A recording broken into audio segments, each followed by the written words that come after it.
7th, the British Army defeated the Americans in battle. They took control of Philadelphia.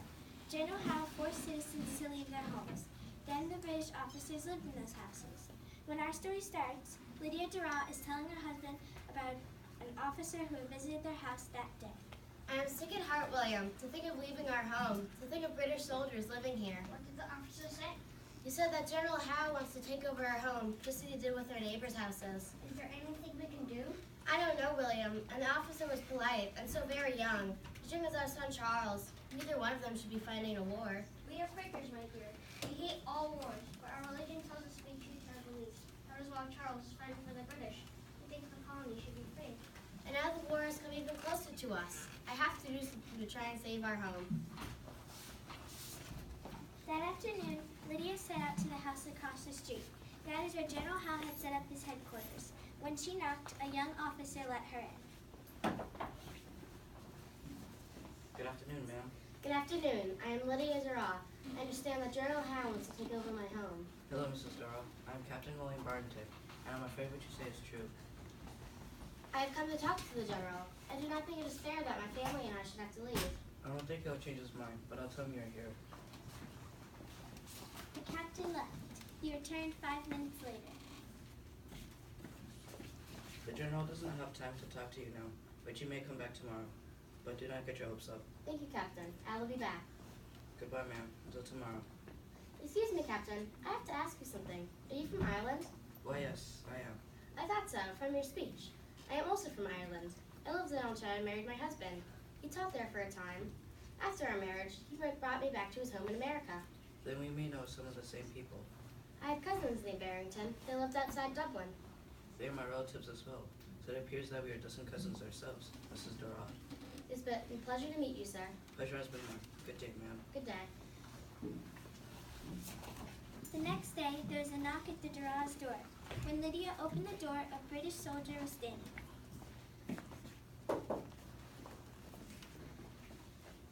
May I help you? Hello, Mrs. Durant. Hello, Mrs. Durant. General Howe has decided that you and your family do not have to leave your home. That is wonderful. However, you must have a room that he can use for meetings at any time. Very well. I will prepare a room. We shall not need much from you. Just a few seats that there are candles at hand and a fire is lit in the fireplace. Very well. I will do that. Lydia never knew exactly what made General Howe change his mind, but she thought that Captain Barrington might have said something to him about being cousins. Whatever the reason, General Howe and his officers came to the house often. Their meetings were always short. Lydia got to know some of the officers. She would see them outside when she went shopping. They became used to her and began to talk to her. I met one of General Howe's officers at the market again today, William. Did he stop to talk? Yes, they always seem to like to do that. I think they get lonely here. They're young and so far from home. I'm surprised at some of the things they say. What do you mean? They seem to forget that I'm an American. They tell me about British ships that arrived at the harbor. Some of them even talked of seeing friends from other divisions. I can see why you're surprised. Those are some of the things American officers like to know about. I have thought the same thing. Hello, Mother and Father. I have just returned from visiting Charles. How is he? He's doing well, and he sends his love to both of you. Did you have any trouble getting out of the city? No, Father. I was careful. I worry about you making that trip, John. If the British catch you outside the city, they might throw you in prison. Don't worry, Mother. They won't catch me. And now, I do need your help. I had to go through the brambles by the river to stay out of sight. I lost a button from my jacket. Can you sew on a new one? I could do it right now. As Lydia worked on John's jacket, she thought about the American soldiers camped outside the city. If only she could tell them what she had heard from the British officers. The information would help them in war. It might even help keep Charles safe. William, you know how to write in shorthand. Can you write a note in shorthand for me? Of course. Where would you like me to write? It has to be very small enough to fit under the cloth that covers this button. Very well. I can write that in this scrap of paper. Just tell me what you want the note to say. Write this. On Tuesday, 300 soldiers arrived at the western section. I think I know what you want to do. Do we dare? If John is caught, he will be thrown in jail as a spy. I want to do it. This will help the American army. This will help Charles. Put the message in the button, then sew it on my coat. All right, but be careful not to be spotted. Take the long way, in the fields and woods. I will. So William wrote the note on a tiny scrap of paper. Lydia folded the paper and put it on top of the button. Then she covered the button with cloth. She sewed it onto John's jacket. It looked like all the other buttons. The next morning, John left early. Lydia and William worried all day, but John got home safely. The message had been delivered. After that, he made other trips with other messages. Come in.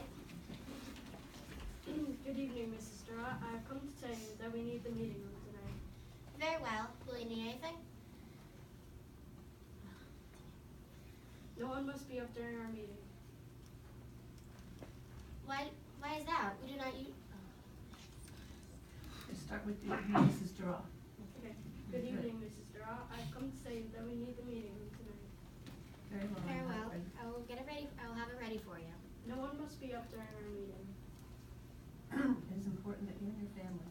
Okay. It is important that you and your family are in bed by 8 o'clock. Why is that? We do not usually go to bed so early. No one must be up during our meeting. Very well. Will you need anything? Only the usual candles and fire. When we are done, someone will light you. Then you can put out the fire and light the old behind us. Very well. A few minutes after 8 o'clock that night, Lydia was in bed. William soon fell asleep, but Lydia lay there wondering about the meeting. Why do they want us all in bed so early?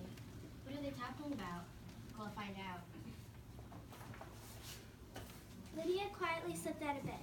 She opened the bedroom door and listened. She couldn't hear anything, so she moved to the room next to where the British were meeting. She went into the closet and pressed her ear against the wall. Now she could hear. We will march out late Thursday night. How many men shall we have, sir? 5,000. What about equipment? We will take 13 cannons and 11 boats. The American troops will be surprised. We are sure to win this battle. Lydia was horrified at what she had heard, but she listened to every word. Then she could tell that the meeting was ending. She rushed from the closet and returned to her room. By the time an officer knocked, she was back in bed. She pretended to be asleep and didn't say anything until the third knock. Yes? We are finished, Mrs. Straw. Very well. I will put out the fire and lock the door. The next day, Lydia wasn't sure what to do. She had to get the information to General Washington, but she couldn't send John. It was too dangerous. She knew she had to go herself. She decided that she would use a pass that General Howe had given her. The pass would allow her to leave the city, so she left early the next morning carrying a flour sack. Holt, do you have a pass to leave the city? Yes, I do. It is signed by General Howe himself. I see. I must know what your business is. I have to go to the mill to get flour for my Christmas baking. Very well. You can be on your way. Lydia walked the 6 miles to the mill. She left her flour sack there to be filled. Then she hurried towards a tavern that was nearby. Charles had told John that the Americans use the tavern as a headquarters. Before she reached the tavern, she heard someone coming on horseback. It was an American officer, a young man she knew. Hello, Mrs. Durrell. What are you doing here? I had to go to the mill, so I thought I went to the Charles. I'll get down and walk with you. I must tell you something, Thomas. What is it? The British are planning an attack. They'll have 5,000 soldiers will be marching this way. They'll have 13 cannons and 11 boats. They are starting late tonight. How do you know this? The British have been meeting at my house. Thomas, you must promise me you will get this information to General Washington and that you will never tell anyone where you heard it. I promise. I will leave right now. Thank you, Mrs. Durrell.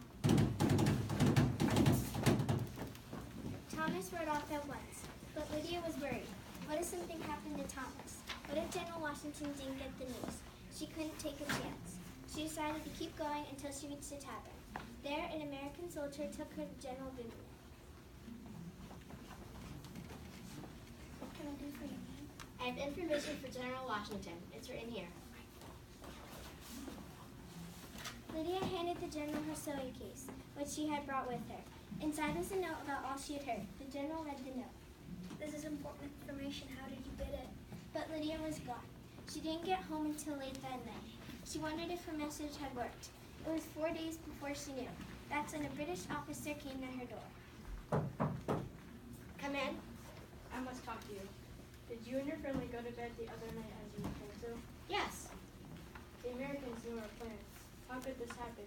Perhaps the walls of this house could fall. One thing is certain, the Americans knew we were coming. They were waiting for us. We had to turn around and come back. It was all Lydia could do not to shout for joy. The battle had never happened. The British army had been forced to return to Philadelphia without firing a shot.